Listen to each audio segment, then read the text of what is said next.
최대한 퀴즈노트 작성할 때 편리한 방법을 선생님들 연구해 보시고 시간을 단축해 보시면 좋을 것 같아요.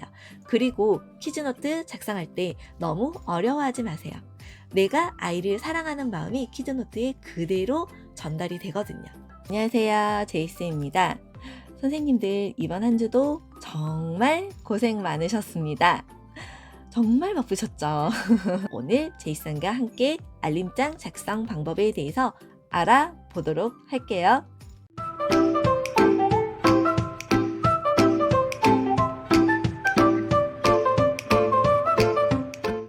제이쌤의 알림장은 하나의 예시일 뿐이고요. 선생님들께서 더욱더 잘 기록하고 계실 거라고 생각을 하고 있고요. 제이쌤이 알려드리는 예시가 꼭 정답은 아닐 수 있습니다. 참고만 해주세요. 어떤 분은 서론, 본론, 결론 이렇게 세 파트로 나눠서 작성을 하신다고 해요. 서론에는 우리 아이가 등원했을 때 또는 날씨, 인사말 이런 것들을 작성하시고 본론에서는 아이들이 놀이활동, 결론은 끝마무리 이렇게 작성을 하신다고 하는데 제이쌤은 말을 이렇게 인사말을 만들어내는 걸 조금 힘들어하는 스타일이라서 서론 부분이 없어요. 참고해주세요. 학부모가 알림장을 열어봤을 때 이거는 놀이활동, 극간식, 그리고 준비물이 있구나 이렇게 직관적으로 알아보실 수 있도록 동일한 이모티콘을 사용하고 있고요. 우선 첫 번째 알림장을 볼게요. 첫 번째 알림장은 색색 고리를 놀이예요. 동글동글 고리를 끼워보고 고린시키며 던져보아요. 선생님이, 교사가 저를 지칭하는 거죠. 저라는 표현보다는 선생님, 교사라는 표현을 사용하시면 좋아요. 고리를 굴려주니 우리 땡땡이가 웃으며 고리를 따라가더니 또 라고 말하여 고리를 가져다 주어요. 팔에도 걸어보고 선생님에게 보여주고 끈으로 길게 연결해서 정글숨 노래를 부르며 아래로 기어가 보았답니다. 학부모가 알림장을 보셨을 때 이미지가 그려질 정도로 작성해 주시면 좋고요. 색색 고리를 놀이해요. 동글동글 고리를 끼워보고 고린시키며 던져보아요.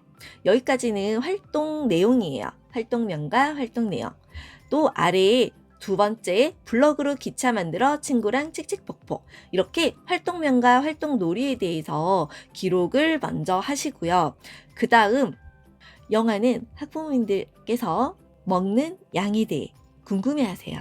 그래서 이렇게 잘 먹었으면 잘 먹었다. 또는 어떤 음식을 좋아했다. 이렇게 작성해 주시면 좋고요. 마지막으로 준비물이에요.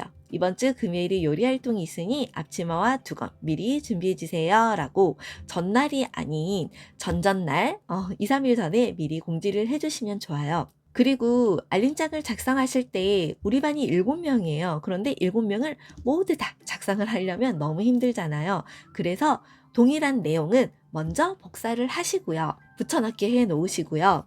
그 밑에 아이들이 구체적으로 어떻게 놀았는지 한두 줄씩 적어주시면 좋을 것 같아요.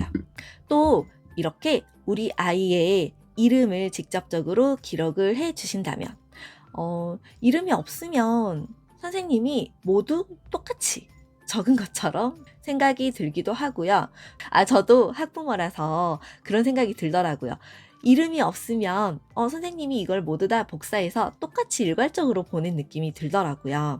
그런데 이름이 있으면 내 아이가 이렇게 논 거구나 이미지가 더 선명하게 그려지더라고요. 두 번째 알림장을 볼게요. 우리 친구가 통학차를 처음 탔는데 엄마랑 헤어지면서 너무너무 잘 탄 거죠. 그래서 선생님이 우리 아이를 기특해 한다는 내용이에요. 그 후에 선생님이 우리 땡땡이가 좋아하는 노래를 알고 있다는 거죠.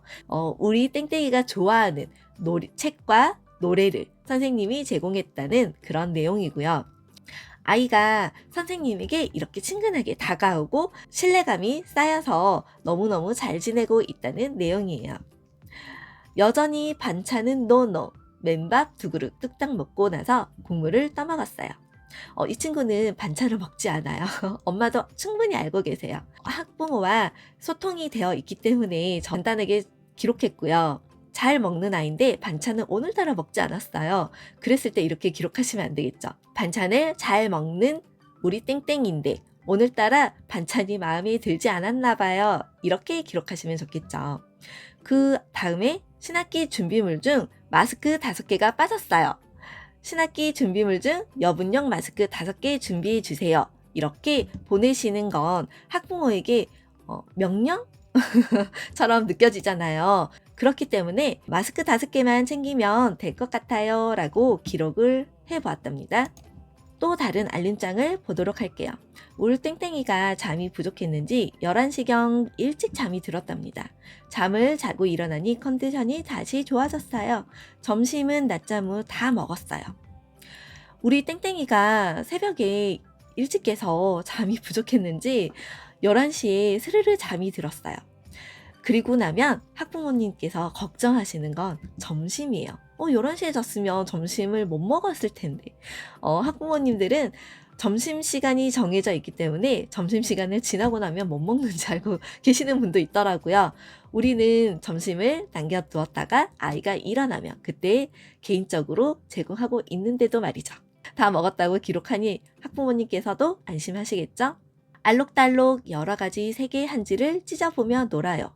울 땡땡이는 한지 위로 올라가 양손에 가득 챙겨보네요. 선생님과 한지를 잡아당겨보며 힘겨루기 하는데 힘이 장난 아니에요. 이렇게 아이가 어떻게 놀았는지, 컨디션은 어땠는지, 그리고 식사는 어떻게 했는지 이런 것들을 기록해 주시고요. 오늘 전화를 드렸는데 못 받으셨네요. 이렇게 직접적으로 말씀하시는 것보다는 어머니 많이 바쁘셨나 봐요 라고 표현을 하시면 좋을 것 같고, 언제든 시간 되실 때 연락 부탁드립니다 라고 기록해 놓으신다면 학부모가 내가 놓쳤네 하고 전화를 주실 거예요. 또는 학부모님께서 전화통화가 오면 무슨 일이 있나 하고 걱정하시기도 하더라고요. 그래서 미리 이렇게 알림장에 기록을 하시거나 아니면 카톡으로 급한 일은 아니고 어떤 이유 때문에 연락을 드렸어요 라고 기록으로 남겨놓으시면 학부모님께서 조급해 하시지 않으시고 충분히 통화가 가능한 시간에 전화가 오실 것 같아요.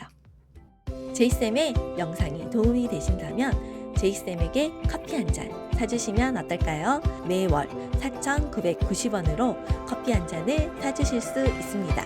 선생님들의 응원으로 제이쌤은 앞으로 더욱 힘을 내겠습니다. 구독과 좋아요도 잊지 않으셨죠? 감사합니다.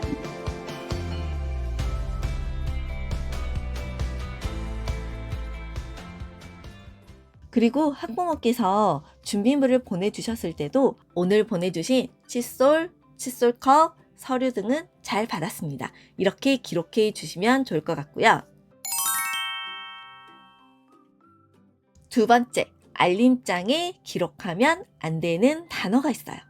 가끔 선생님들 처음에 실수하시는 분들이 계시는데 지도라는 말을 쓰시는 분들도 있고 훈육이라는 말도 사용하시기도 하더라고요. 지도와 훈육이 꼭 나쁜 말은 아니에요. 그러나 학부모가 받아들이실 때 지도, 우리 아이를 지도했습니다 또는 훈육했는데 이렇게 작성하시면 선생님이 우리 아이를 많이 혼낸 것처럼 느껴지시거든요. 지도와 훈육은 알림장뿐만이 아니라 학부모와 대화 중에도 사용하시면 안 돼요. 그럼 어떻게 하냐고요? 어머니, 우리 아이가 친구에게 장난감을 던져 그 친구가 다치게 되었어요. 그래서 저와 이야기를 했어요. 라고 이야기하셔야지 제가 훈육 좀 했습니다. 라고 하시면 안 됩니다. 아이가 다쳤을 때, 아이가 다른 친구를 상처 주었을 때, 그럴 때는 학부모와 통화를 해주시면 좋을 것 같아요. 어떤 선생님들께서는 아이가 자주 다른 친구를 아프게 하거나 상처를 주는 행동을 하는 친구를 기록으로 남겨놓고 싶어 하세요. 왜냐하면 학부모가 이 기록을 통해서 얼마나 자주 이런 행동을 했는지 아이에 대해서 정확하게 보시길 바라는 마음이실 거라고 생각을 해요. 그런데 선생님 생각을 해보세요. 아이의 이 문제 행동을 선생님께서 정말로 엄마와 소통을 하고 아이의 문제 행동을 수정해 주고 싶으신 건가요? 아니면 학부모에게 이 아이가 이렇게 자주 다른 친구를 아프게 하니 조심해 주세요라고 경고를 하고 싶으신 건가요? 그렇기 때문에 알림장에는 아이가 다친 행동, 또 남을 상처 주는 행동, 아이의 부족한 점 등을 기록하지 않으셨으면 좋겠어요. 아이의 행동을 수정하고 싶고 학부모와 정말 소통하고 싶다면 선생님이 따로 기록을 해두시고 이 기록을 보고 학부모와 전화 상담 또는 개별 면담을 하셔야죠. 그리고 세 번째, 학부모에게 공지할 사항이 있는데 이 공지를 학부모님께서 보지 않으실 때도 많거든요. 그래서 제이쌤은 이모티콘을 동일하게 사용한다고 말씀드렸어요. 특히 어떤 학부모는 정말 공지를 했음에도 불구하고 따로 카톡이나 전화를 드려야 되는 학부모도 계세요. 못 보시는 분이 있거든요. 그래서 그런 분들은 사진은 보시거든요. 글그램이나 캘리락이라는 어플을 사용해서 사진처럼 이렇게 문구를 만들어서 사진과 함께 첨부를 하고 있답니다. 선생님들도 한번 활용하시면 좋을 것 같아요. 또는 방공지를 활용하셔도 좋아요. 이번 주 행사나 준비물이 있을 경우 방공지로 월요일마다 화요일마다 이렇게 작성해서 보내주시면 좋고요. 그러면 학부모께서도 알림장 어디에 이게 있었지? 라고 따로 찾아보시지 않으셔도 공지사항만 보시면 알 수 있거든요. 동일한 안내사항이 있을 경우 방공지를 활용해 보시고요. 그리고 이번에는 선생님들께서 궁금하시는 내용에 대해서 또 한번 알려드리도록 할게요. 어떤 선생님께서는 알림장 작성 시 아이들도 초상권이 있나요? 라고 질문을 하신 적이 있었어요. 아이들의 초상권, 물론 있겠죠. 그러나 키즈노트 사용 시 학부모님들께서 지금까지 초상권으로 문제 제기를 하신 적은 없어요. 어린이집, 카페라든지 블로그 같은 경우에는 불특정 다수가 보는 곳이기 때문에 초상권을 제기하실 수도 있겠죠. 그러나 알림장은 우리 반 학부모만 보시잖아요. 함께 생활하는 친구들을 학부모님들은 궁금해 하시거든요. 그래서 초상권으로 문제를 삼진 않으세요. 하지만 이 부분이 걱정되시는 선생님들께서는 한번 공지를 하시면 좋을 것 같아요. 어떤 식으로? 아이들의 자연스러운 모습과 함께 어울려 놀이하는 모습의 사진을 알림장으로 보내고 있습니다. 혹여 다른 아이의 알림장이 네 아이의 모습이 보내지거나 네 아이의 알림장에 다른 아이의 모습이 있는 사진이 불편하게 느껴지신다면 학부모님께서는 언제든 말씀 주세요. 이렇게 멘트를 하나 남겨놓으시면 불편하신 분들은 선생님께 말씀 드리실 거라고 생각하고 그런 분들은 개인컷만 올려주시면 좋을 것 같아요. 키즈노트는 얼마나 자주 작성해야 하나요? 영화반 같은 경우는 키즈노트를 매일 작성하시는 걸 추천드려요.